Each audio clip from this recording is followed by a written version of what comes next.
I was almost aborted.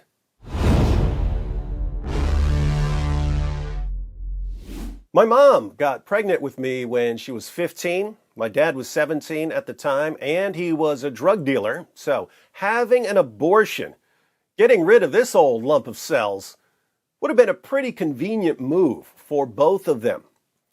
My mom got pregnant again a year or two after she had me, and she had an abortion then. So they took out one of my siblings. My mom and her sister combined got pregnant 5 times when they were in their teens. They had 3 abortions, and me and my cousin Brandy. 40% survival rate for the original 5. My mom had another abortion when I was a teenager, another sibling gone, and then she had my 2 brothers.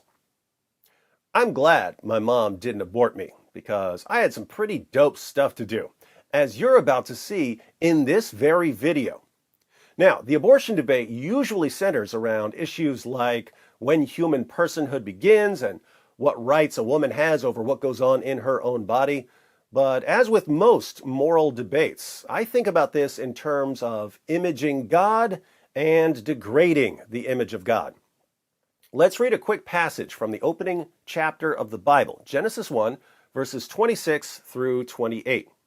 Then God said, "Let us make man in our image, after our likeness, and let them have dominion over the fish of the sea, and over the birds of the heavens, and over the livestock, and over all the earth, and over every creeping thing that creeps on the earth." So God created man in his own image. In the image of God he created him. Male and female he created them. And God blessed them. And God said to them, "Be fruitful and multiply, and fill the earth and subdue it, and have dominion over the fish of the sea, and over the birds of the heavens, and over every living thing that moves on the earth."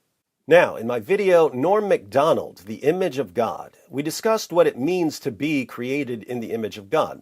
The Bible never gives a clear explanation of what the phrase image of God means, but when we examine the main passage in Genesis 1, we see that it has something to do with 3 relationships: man's relationship with God, man's relationship with other human beings, and man's relationship with nature. Human beings, both male and female, can image God in these relationships. In another video, Mark Zuckerberg, The Image of God, we saw another important component of the doctrine drawn from the larger context of Genesis 1. The passage about man being created in God's image is immediately preceded by God creating the universe. God creates, God creates, God creates, God creates, God creates, God creates, and then God creates man in his image after his likeness. One possible implication of the passage in context is that man is supposed to image God in creating, like when we make epic videos. But now we're going to look at another way human beings image God, namely in producing children. In Genesis chapter 5 we read, "This is the book of the generations of Adam. When God created man, he made him in the likeness of God.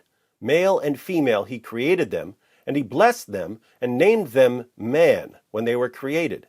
When Adam had lived 130 years, he fathered a son in his own likeness, after his image, and named him Seth." God created man in his likeness. Then Adam fathered a son in his own likeness, after his image. I've seen a lot of people claim that when the Bible says Adam fathered a son in his own likeness, it means that Adam's offspring were no longer the image of God because of sin and the fall. So Adam and Eve were created in the image of God, but they sinned, so their children were no longer the image of God. But we can't agree with an interpretation that contradicts what other passages about the image of God say, and Genesis 9:6 and James 3:9 say that people long after sin and the fall are still created in the image and likeness of God. At most, you could say that since Adam fathers a son in his own likeness, he fathers a son who no longer images God properly, even though he's still the image of God. You could also say that since Adam's descendants are the image of God and the image of Adam, we're constantly confronted with a choice. The choice of whether to image God in our relationships with others or to image Adam in those relationships. When we image God, we somehow reflect the eternal nature of God.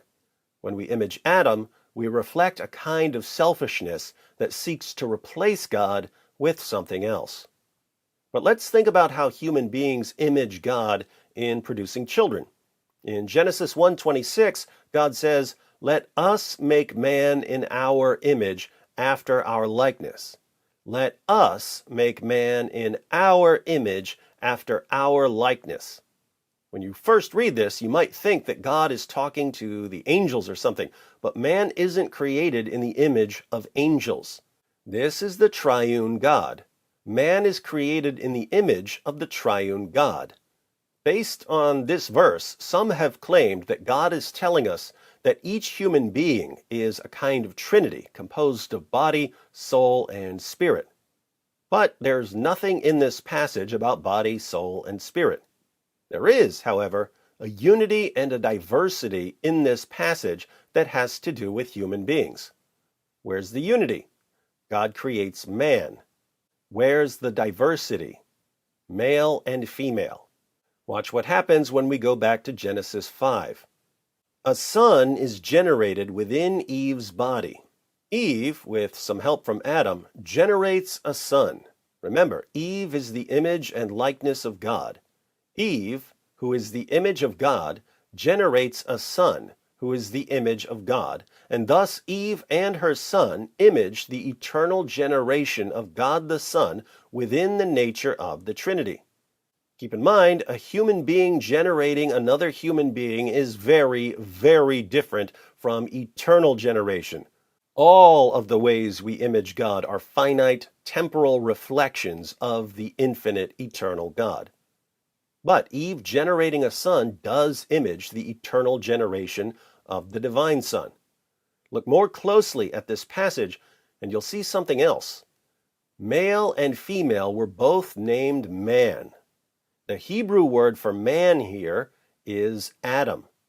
So, Adam is a generic name for humanity, similar to our word mankind. In fact, many translations translate man here as mankind. But there's also a specific person who's named Adam. The word Adam can refer to humanity in general, but it can also refer to a specific man. So, Adam is Adam. Adam, the person, is Adam, the kind of thing human beings are. But Eve is Adam as well. Eve, the person, is Adam, the kind of thing human beings are. Seth is also Adam. Seth, the person, is Adam, the kind of thing human beings are. Adam, the person, is not Eve, the person.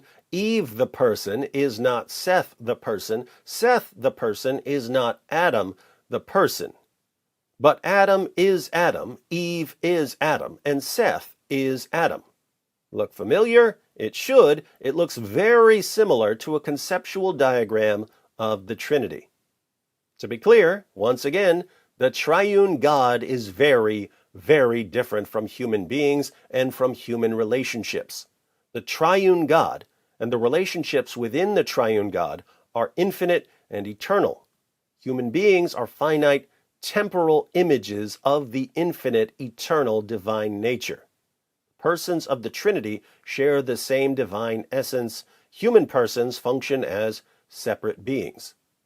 But a man and a woman producing a child, a man who's Adam, and a woman who's Adam, producing a child who's Adam, a man who's the image of God, and a woman who's the image of God, producing a child who's the image of God, does reflect something about the eternal nature of God. So, human beings are created in the image of God, and we image God in a lot of different ways. We image God in our ever-increasing dominion over the natural world. We image God in our relationships with other people. We image God in our love for the persons of the Trinity. We image God when we create things. We also image God when we produce children.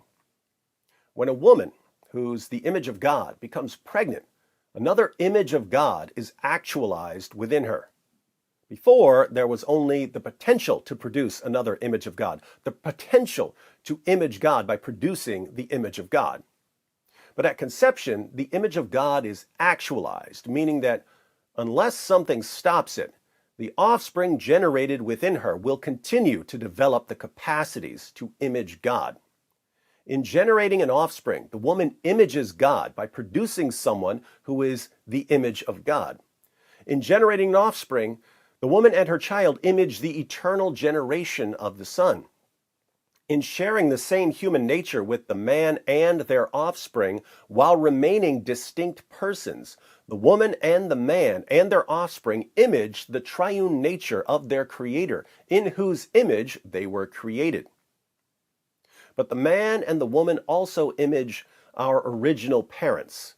And so when the woman becomes pregnant, when the image of God is actualized within her, either the woman alone or the man and the woman together have a choice. The choice to either reflect the eternal divine nature or